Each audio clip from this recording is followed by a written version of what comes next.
Now, in this spiritual experience that I had, I was before I went to bed. Actually, I was looking at my brother-in-law's picture of his mom. I had never met her.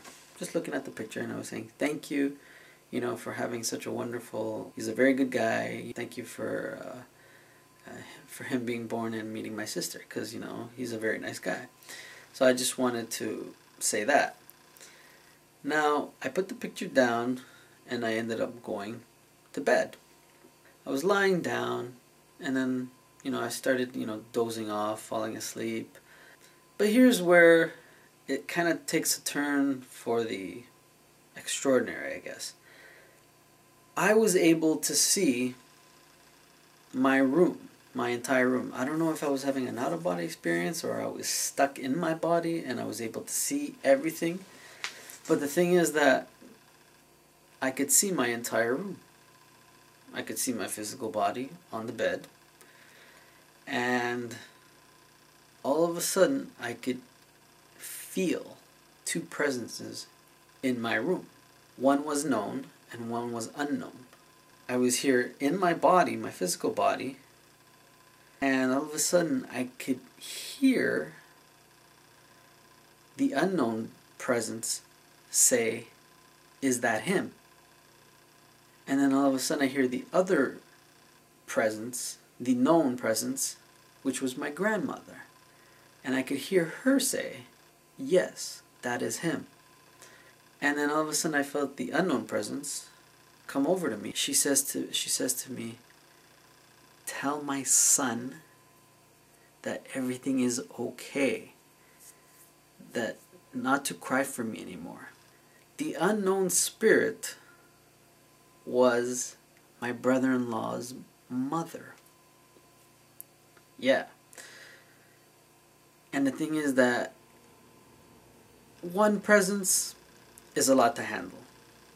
But two, it's kind of a lot to handle, I don't know if you've ever had that experience where, if you feel one spirit or one presence in your room, that's a lot. But two, oh man, this was overwhelming.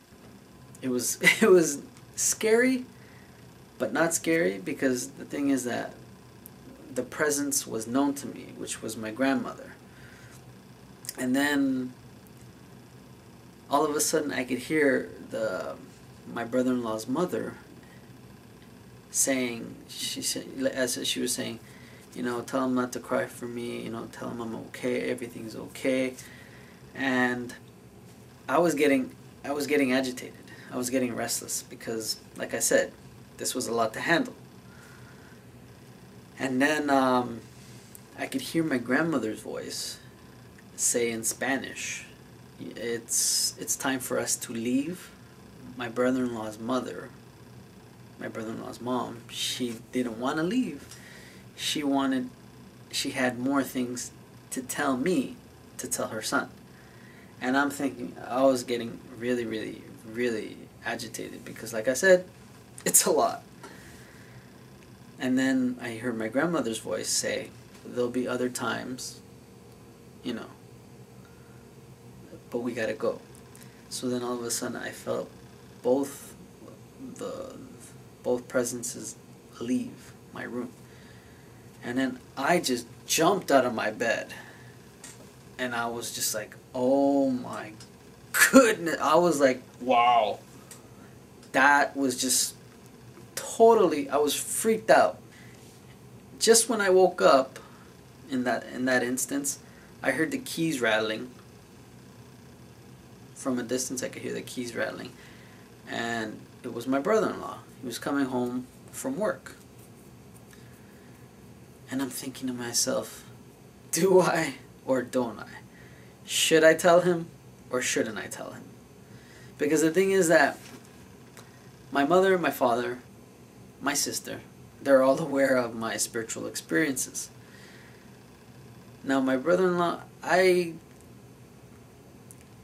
don't think he knows about my experiences, but I don't really think he knows about my experiences, if you will, if you know what I mean. So I debated whether or not to tell him. I'm like, I go, no, should I or shouldn't I? And I was going through that in my mind. So then I said to myself, I go, wait a minute. I go, you were given a message to convey, because I remembered what my mom said about, you know, the experience that I had with that spiritual dream where Emily came to me in the dream, and I had to tell my sister this. I had to tell her about the dream. So I eventually went up to my brother-in-law, and I kind of tiptoed around it. And then I told him, I go, your mother came to me. And he looked at me with a blank look on his face. He didn't, just like, I shared my experience with him. I told him, you know, I go, that your mother came to me, and she said, you know, not to cry for her anymore. Because the thing is that my brother-in-law, he, you know what, I think the emotions, it's like, I don't know if he was keeping the emotions bottled up inside, you know, but when he lost his mom, I really, there was sadness, but I really didn't notice that much emotion. But I'm sure, you know, it was bottled up inside. So I told him, and his eyes were getting really watery. And my eyes were getting watery as well, because I'm like, oh my gosh. I'm like, I go, to be able to convey a message like this, you know, it's a lot. And he was open to the fact, and it meant a lot to me. I was like, wow. He's like, and he's, thank you. And yeah. Anyways, so that's another one of my experiences. I hope you enjoy. I hope you get touched by the experience. If you want to leave a comment, you know, you can leave them below if you're watching them on my YouTube channel. Don't forget to subscribe to my YouTube channel, and you know, give a thumbs up, thumbs down, and don't forget to rate. All right, peace out.